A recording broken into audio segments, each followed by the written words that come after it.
Olá pessoal, boa noite a todos. Sejamos aí muito bem-vindos. Mais um estudo relacionado à doutrina espírita. Nós vamos encerrar esses estudos que são feitos através da internet, através do Facebook, pelo menos por hora.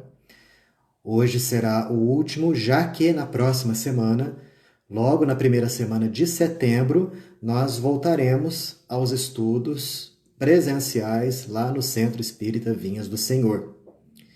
E aí sim nós iniciaremos um estudo da obra, de Kardec relacionada àqueles temas que Kardec não pôde publicar ou não quis publicar e que outros, após o desencarne do mestre, publicaram, chamado esse livro Obras Póstumas. Isso faremos a partir da semana que vem. A partir da próxima semana, portanto, lá no Centro Espírita, com as transmissões também feitas ao vivo, nós iremos iniciar um estudo dessa obra, que é a primeira vez que a gente faz. Nós, aqui no SEVES, estudamos toda a obra de Kardec, pelo menos o Pentateuco, os 5 livros principais dele, e de 2 a 3 vezes cada obra. Obras póstumas é a primeira vez que nós iremos estudar, que nós iremos abordar, e existem temas interessantíssimos ali e alguns até polêmicos dentro do próprio meio espírita. Mas esse é um assunto que a gente vai deixar para a semana seguinte.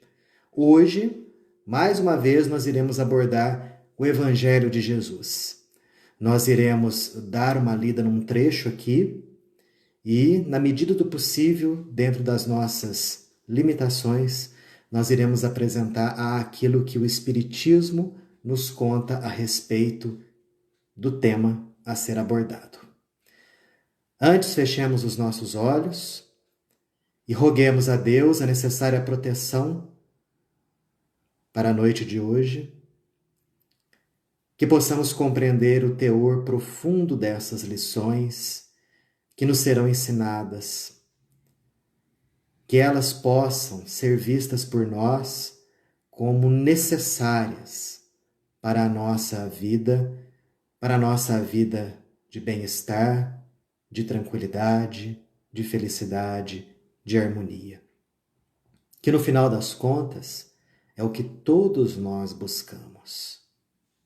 Pedimos a presença dos espíritos benfeitores, dos nossos mentores espirituais, que eles possam nos orientar, nos ajudar no entendimento dos trechos mais complicados, possam abrir o nosso entendimento para que essas lições possam fazer parte não somente do nosso cabedal de conhecimentos, mas principalmente elas possam ser utilizadas como motivo de renovação dos nossos pensamentos, das nossas palavras e das nossas atitudes na presente existência.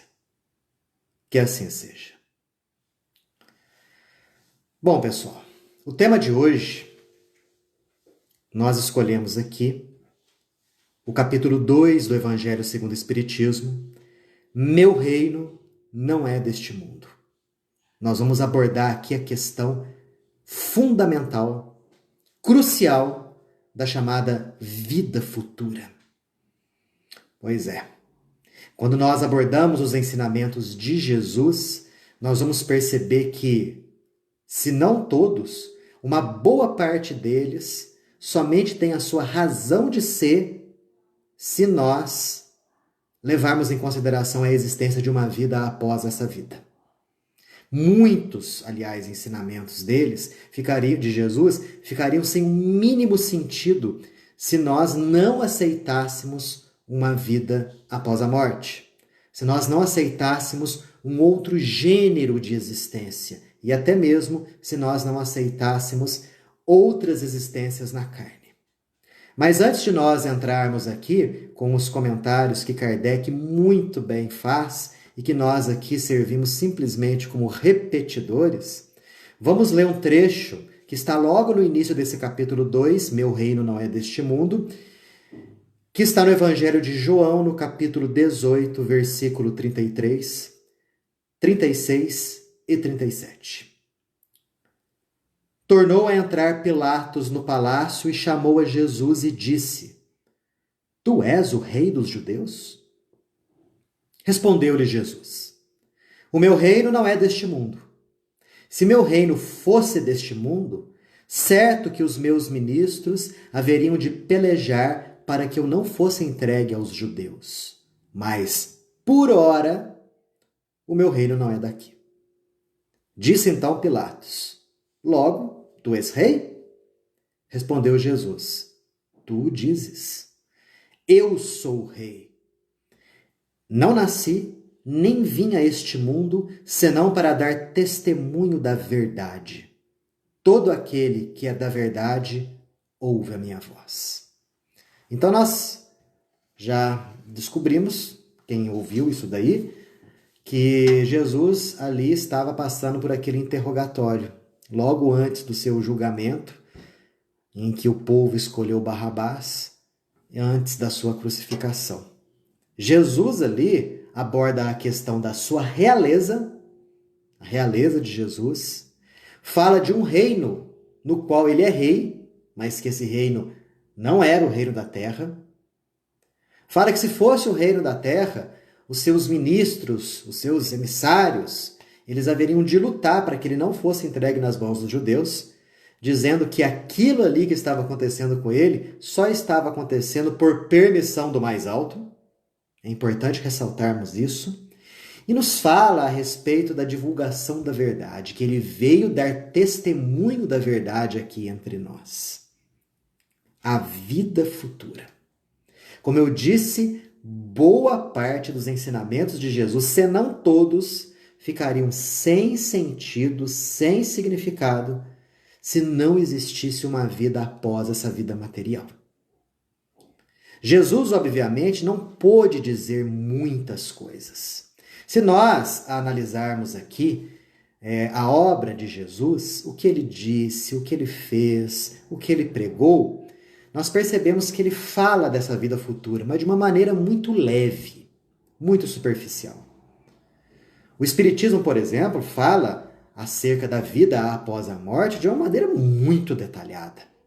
Descreve, por exemplo, o processo de desencarnação da pessoa, descreve paisagens no pós-morte.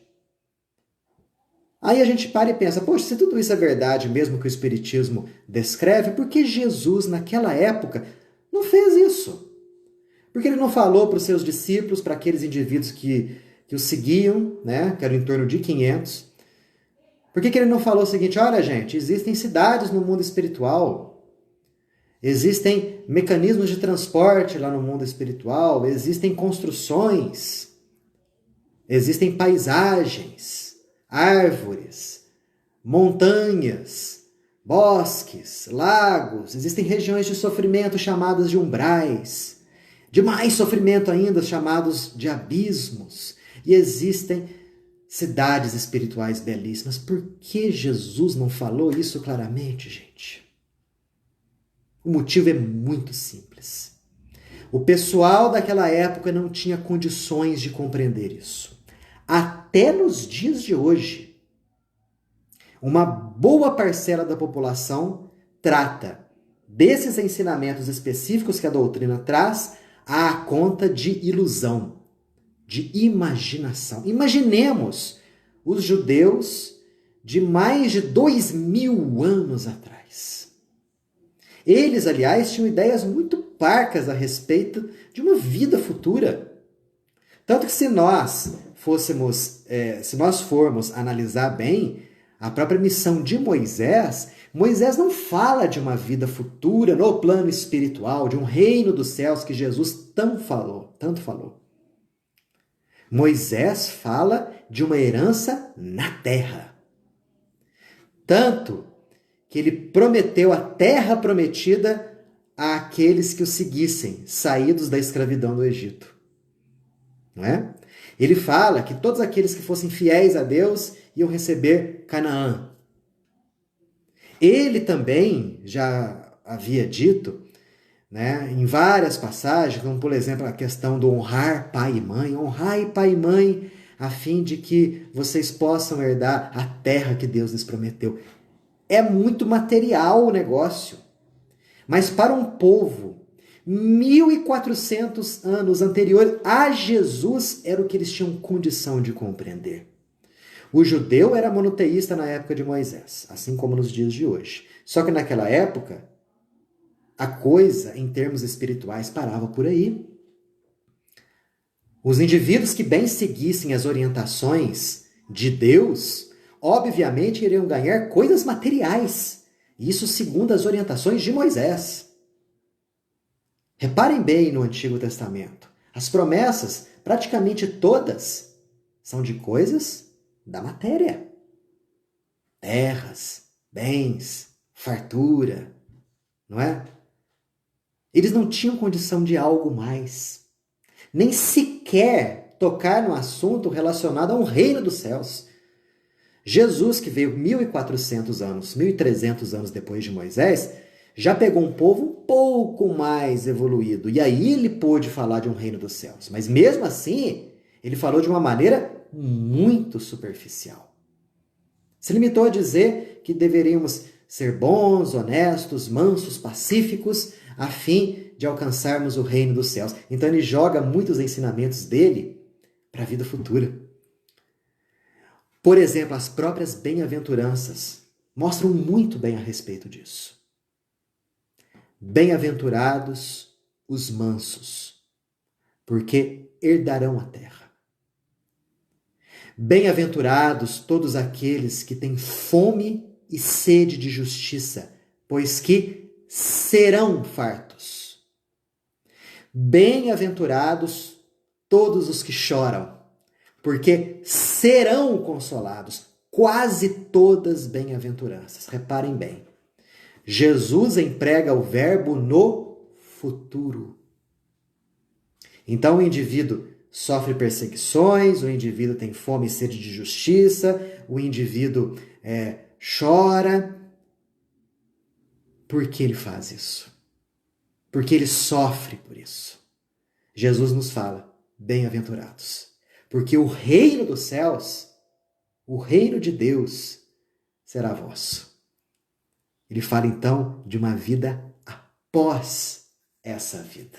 Ele não podia falar mais, porque mais do que isso, iria deslumbrar aqueles que o escutavam. E esse deslumbramento é muito mais prejudicial do que benéfico. Eles não tinham sequer as condições intelectuais para entenderem tais coisas. Havia necessidade de uma evolução de 19 séculos, de um progresso paulatino da própria ciência, a fim de que os ensinamentos de Jesus fossem desdobrados e, passo a passo com a ciência, nos fosse apresentado de maneira mais detalhada a condição de vida na realidade espiritual, da vida após a morte. Mas olha, só aconteceu isso 19 séculos depois de Jesus. Mais de 1800 anos depois que ele esteve aqui. Competiu ao Espiritismo fazer tal coisa. Os cristãos, em todos os ramos do cristianismo, obviamente, eles acreditam em uma vida após a morte. Só que, na maioria das agremiações religiosas, que todos nós aqui, obviamente, respeitamos, é algo muito vago. É uma crença aí que não está muito bem definida e delineada. É simplesmente uma crença. Aliás, crença na vida futura não compete somente ao cristianismo. É algo que antecede até mesmo os ensinamentos de Jesus e até mesmo os ensinamentos de Moisés. De muitos séculos anteriores a isso. De milhares de anos anteriores a isso. Se nós abordarmos, por exemplo, a questão da Índia, nós vamos ver nos Vedas, que são a base do brahmanismo, todo o ensinamento baseado na imortalidade da alma. na sobrevivência do ser à morte física, da morte orgânica, e na existência de algo após essa morte. Nós vemos no brahmanismo, no hinduísmo, uma multiplicidade de deuses que, na sua simbologia, mostram simplesmente os seres desencarnados, que agiam sobre os homens aqui da Terra, acompanhando inclusive as suas próprias preces, acompanhando inclusive o seu próprio desespero, as suas alegrias, as suas dores. Isso na Índia védica de milhares de anos atrás. Passando para o Egito, a gente vê coisa semelhante. Aliás, se existia um povo que vivia pensando na morte, esse povo era o egípcio antigo. Não tenhamos dúvida. Para vocês terem uma ideia, o indivíduo de posses, com um certo número de posses lá no Egito antigo, desde os primeiros momentos em que ele começava já a ganhar um dinheiro, a trabalhar, né? Ou a exercer as suas funções, as suas tarefas, ele já planejava a construção do seu futuro túmulo. Mas tudo isso era feito de uma maneira muito natural, muito alegre, nada de morbidez. Porque eles sabiam que a vida aqui na Terra era curta e transitória. Que a verdadeira vida estava do lado de lá, após a morte do corpo físico. Existia até mesmo um livro que orientava o indivíduo nas suas peripécias no pós-morte, o chamado Livro dos Mortos, que alguns estudiosos até falam que a tradução dele do egípcio antigo para as palavras de hoje seria mais ou menos não o Livro dos Mortos, mas A Caminho da Luz. Interessante, né? O mesmo título de um livro muito lido, muito utilizado por nós aqui no meio espírita. Livro de Emmanuel, pela psicografia do Chico. O egípcio antigo, ele sabia o que ia acontecer após a morte. Então ele se preparava para isso. A vida para ele aqui na Terra era um instante, um momento somente. Né? Não era à toa, né, que os faraós, que os grandes sacerdotes, eles eram mumificados. Porque eles acreditavam até que o indivíduo poderia voltar à vida no mesmo corpo. E caso ele sentisse sede, sentisse fome, o indivíduo ele era colocado no sarcófago, totalmente mumificado, e junto dele, vasos contendo bebidas. Cerveja, por exemplo, né? Trigo, até mesmo seus animais de estimação. Então a gente vê como que esse conceito de vida após a morte é antigo. Nós observamos o quanto que isso daí é anterior ao próprio Jesus. Nós vemos um outro exemplo aí na Grécia, nos mistérios de Perséfone e Hades, nos mistérios de Eleusis, toda uma peripécia do indivíduo no seu pós-morte, em todo o seu simbolismo e mitologia e significados, nós observamos ali na essência daquelas historiazinhas, absurdas à primeira vista, toda uma série de lições espirituais que somente os iniciados podiam compreender. Na Grécia Antiga falava-se, por exemplo, que o indivíduo após a morte, ele era conduzido por um barco até o reino dos mortos. E ali, depois de um certo tempo nesse reino dos mortos, ele bebia uma água de um rio chamado Létes, que era a água do esquecimento, para tomar um novo corpo aqui na Terra. Então, os gregos antigos, nas suas lições, acreditavam não somente na existência da vida após a morte, mas também na reencarnação. Isso não limitava-se aos gregos na Europa, não. Os celtas, a ideia da vida após a morte era tão entranhada dentro deles que eles partiam para suas batalhas, para os seus combates, por exemplo, contra o exército romano, de peito aberto, até nus. Não tinham medo de morrer, porque eles sabiam que aquilo ali para eles era glorioso e que existiria com certeza algo depois dessa vida. Na mitologia nórdica nós vemos muito isso daí. O Valhalla, né? O Ragnarok, que é o crepúsculo dos deuses. Né? Existe um rico simbolismo da mitologia nórdica, muito parecido com o simbolismo da mitologia grega. E ali se aborda muito bem a questão da vida após a morte do corpo físico. Se nós fôssemos analisar com mais detalhes cada uma dessas culturas, isso porque nós nem falamos ainda das culturas mesoamericanas, né? Os incas, os maias e os astecas. Nós vamos observar o quanto que esse conhecimento da transitoriedade do corpo físico e de uma alma imortal está entranhado no ser humano. Ah, mas tem provas a respeito disso? Pois é, nós estamos passando por momentos, desde o século passado, retrasado e o anterior a esse, em que se existe prova das coisas. Fala-se da vida após a morte, mas alguém voltou para falar isso? Muitos questionam, né? Fala-se, por exemplo, poxa, existe um céu, um inferno, um purgatório? Como conciliar isso com a bondade de Deus, com a justiça divina? Daí a falta da crença em muitos. Daí o abandonar da religião em inúmeros indivíduos. O Espiritismo surgiu numa época em que a ciência estava dando os seus primeiros passos, em que a biologia, a química, a física, a anatomia, a própria medicina estavam florescendo nas suas bases firmemente estabelecidas na metodologia científica. E tudo era questionado. E as religiões não ficavam fora disso. Daí, uma imensa onda de materialismo e ateísmo e pessimismo que tomou conta da Europa em meados do século XIX. A doutrina espírita veio na época certa, porque ela veio nos mostrar a realidade de uma vida após a morte. E essa realidade não através da crença de alguém, não através de algo que alguém pensou e achou e falou, não.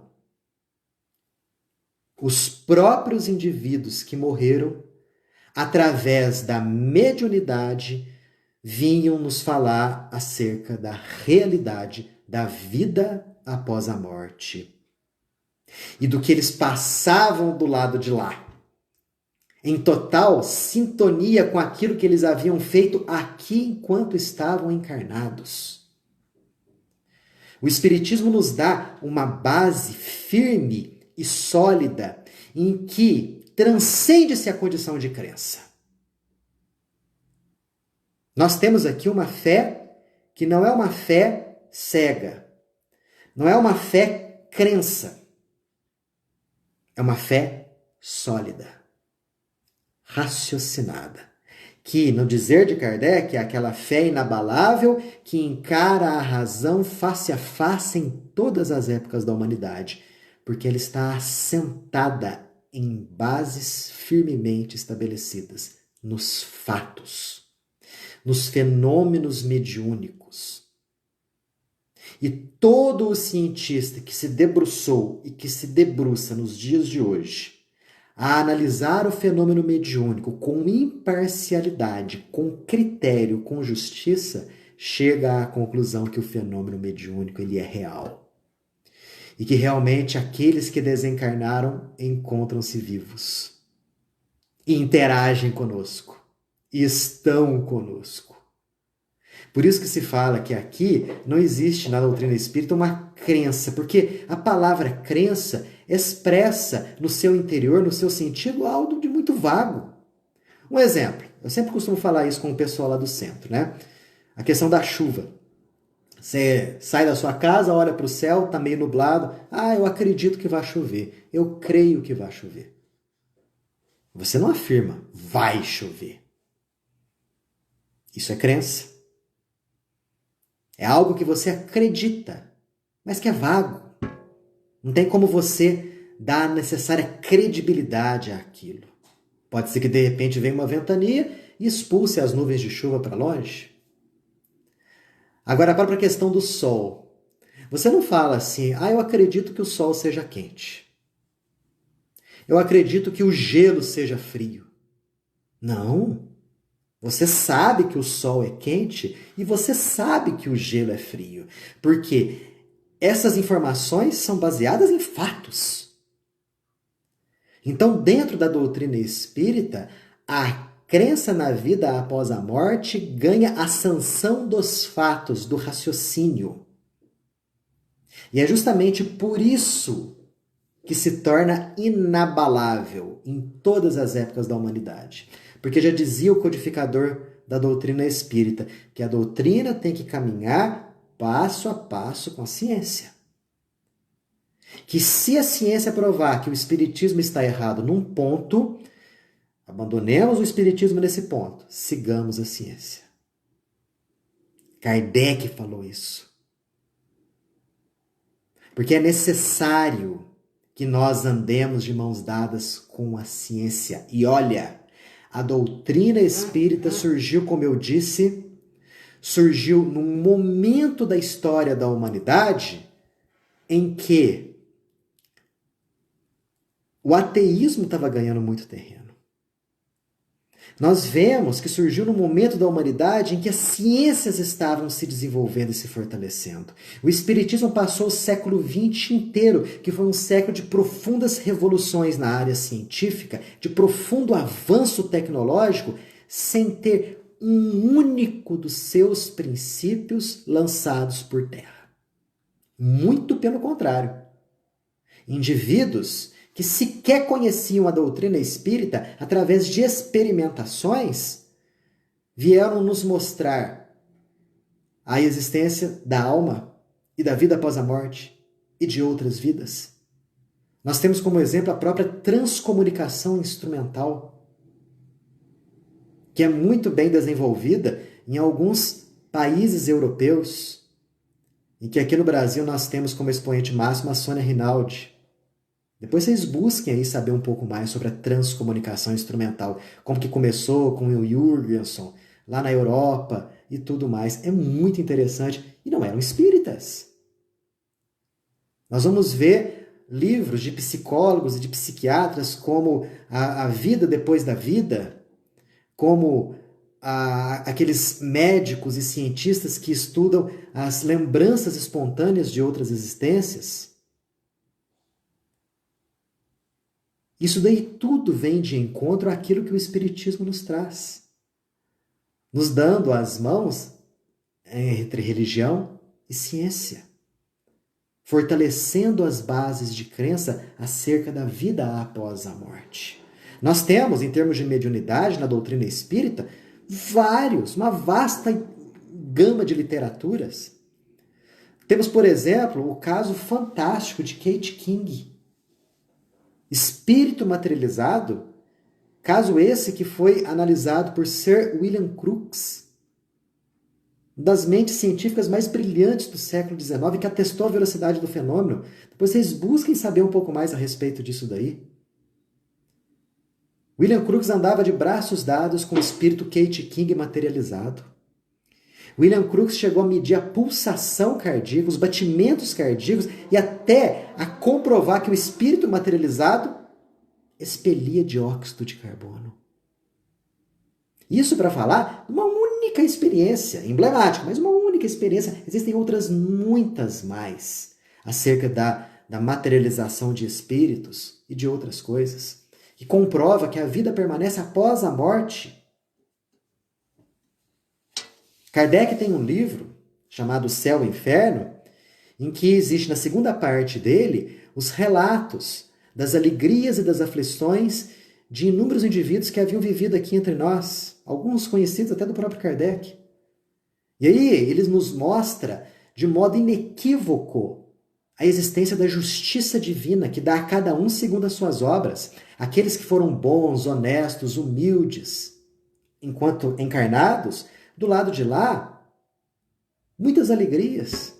Aqueles que foram maus, materialistas, negativistas, do lado de lá, dores e sofrimentos.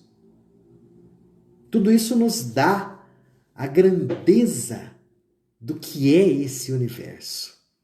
Tanto o universo material, quanto aquele universo invisível que existe ao nosso redor. E que um dia, e o próprio Chico Xavier nos disse isso, a humanidade criará aparelhos para devassar o plano espiritual. Assim como nós temos o telescópio que nos mostra os esplendores do universo, Assim como nós temos o microscópio que nos mostra os seres infinitesimais, as bactérias, os protozoários, os fungos, a mediunidade nos mostra o plano espiritual. E no futuro, como eu estava dizendo, as próprias máquinas mostrarão isso para a gente. E isso já existe, já estamos engatinhando isso na própria transcomunicação instrumental que eu me referi agora há pouco com vocês.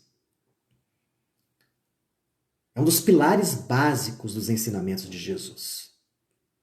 A existência da vida após a morte. Desse ser que realmente era rei. Lembram que Pilatos perguntou a Jesus? Você é rei? E Jesus confirma, sou. Mas meu reino não é desse mundo.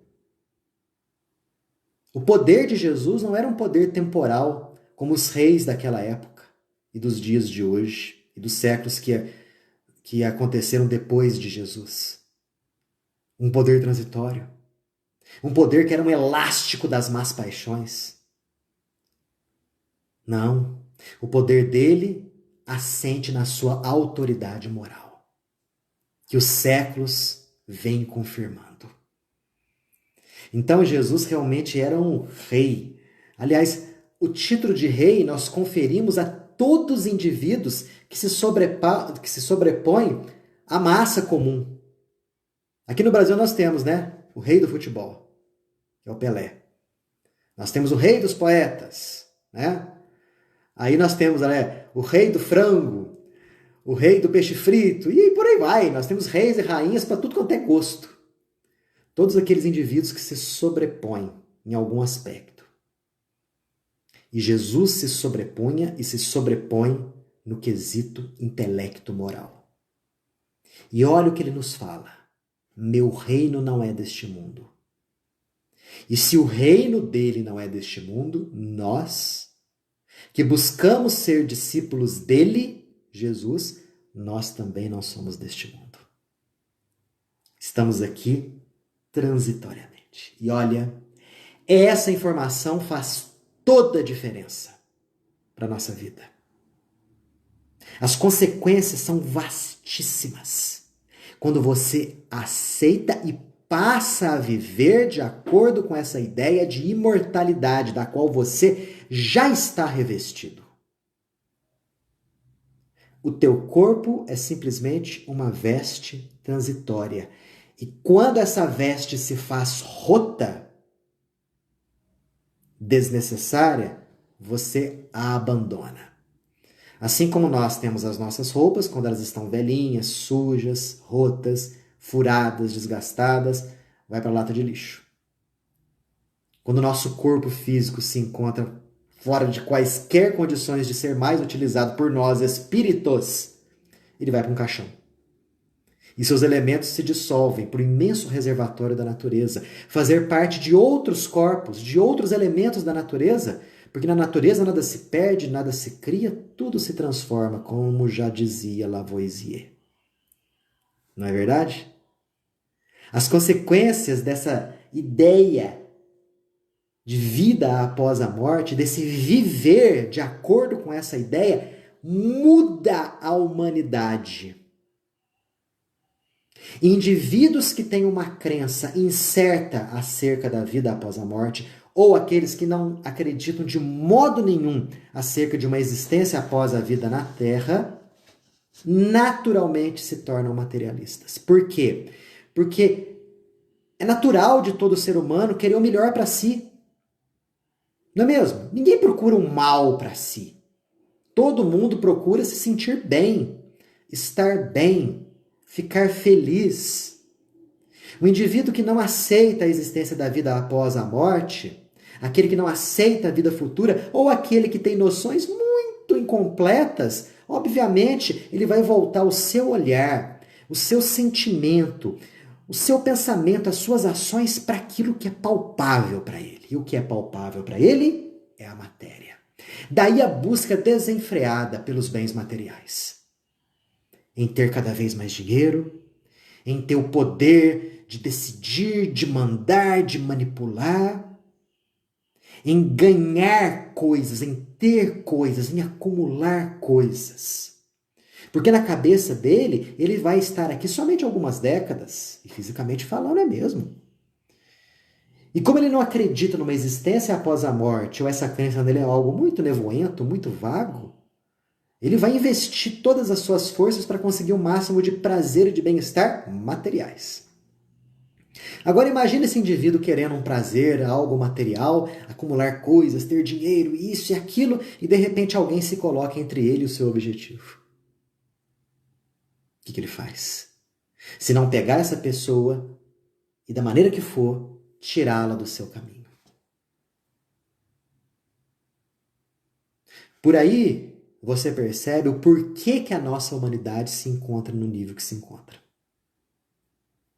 Por conta de um pensamento materialista e imediatista que toma a conta do pensamento de bilhões de seres, encarnados e desencarnados.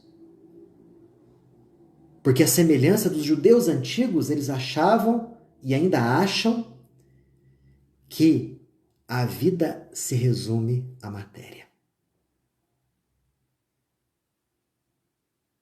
E aí a gente vê as brigas, as discussões, aí nós vamos ver as agressões, as violências, os assassinatos, e aí nós vamos ver a louca busca desenfreada pelo poder, pelo dinheiro, pelas posses. Tudo isso é gerado pelaquela ideia inadequada e nevoenta e incerta da existência de uma vida após a morte, ou da não crença da vida após a morte. Um indivíduo como esse perde qualquer coisinha e se desespera. Algo material que ele perde, o dia acabou para ele. Alguém que desencarna, alguém que morre, que é do seu círculo de amizades, ou que é da sua família, a vida já perde o sentido. Porque para ele a matéria é o que basta, é o que há. E às vezes, mesmo nós que somos espíritas, por um atavismo multimilenar, nos comportamos dessa forma. Quantas vezes sofremos horrores por dificuldades e problemas que estamos passando? Ou por entes queridos que desencarnaram? Ou pelo dinheiro que nós perdemos? Ou pela vida social que não é o que era antes? A falta que faz um vivenciar da vida na matéria, de acordo com as leis do espírito, nos traz profundo desespero. Não é à toa que muitos por aí vão pelo lado da depressão, dos vícios, das agressões, porque tem os objetos materiais, nos objetos materiais, os seus brinquedinhos. Assim como uma criança tem os seus brinquedos e não aceita emprestar, e sofre horrores quando algum estraga.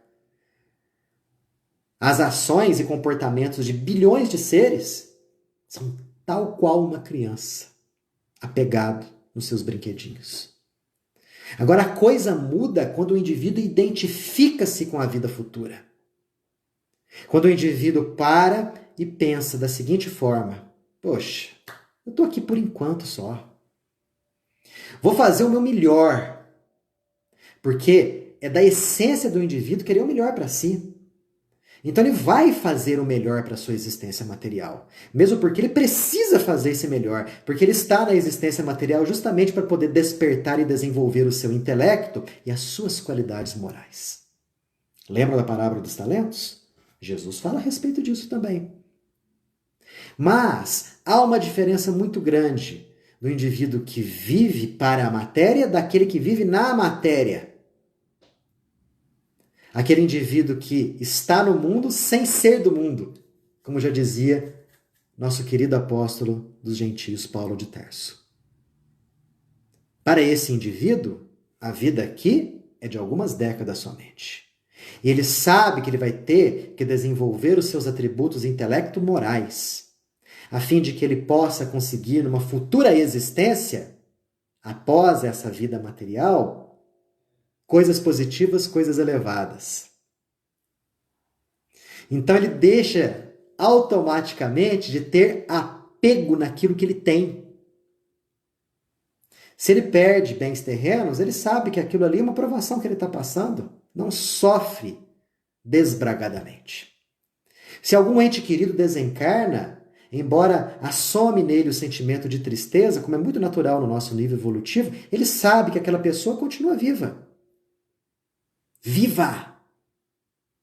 Somente o corpo tornou-se imprestável, mas ela continua viva e atuante tal qual era antes. Imaginemos a profunda revolução social quando as pessoas passarem a viver de acordo com esse pensamento, quando elas passarem a se identificar com a vida futura. Quanta coisa positiva vai surgir para a nossa humanidade. Serão necessárias guerras? Mais? Não. Existirão mendigos? Não. Assaltantes, estupradores? Políticos corruptos? Magistrados que utilizam o poder de acordo com seus interesses mesquinhos? Isso não existirá mais. Porque à medida que a humanidade for crescendo e for se despojando de todos esses atavismos passados, desnecessários, de todo esse lixo que nós carregamos, e formos crescendo, fazendo brotar o homem novo dentro de nós, automaticamente, mudando a realidade 1 aqui dentro, a realidade 2, que é a realidade exterior, mudará. E aí o reino de Jesus também será a terra, profundamente renovada nos seus fundamentos, profundamente transformada. Façamos a nossa parte. Façamos o nosso trabalho de formiguinha, introduzindo esses conceitos renovadores e libertadores para a nossa própria existência, para aqueles que estão ao nosso redor, mais em termos de comportamento do que propriamente palavras, porque se a palavra convence, o exemplo arrebata. E assim estaremos colocando os nossos tijolinhos na construção dessa realidade 2, que Jesus considerava como sendo o reino de Deus, dentro de nós e que se espelha fora de nós. Paz e luz a todos, que Jesus ilumine a sua vida, ilumine a sua família, uma noite de paz, alegria e felicidade. Que assim seja.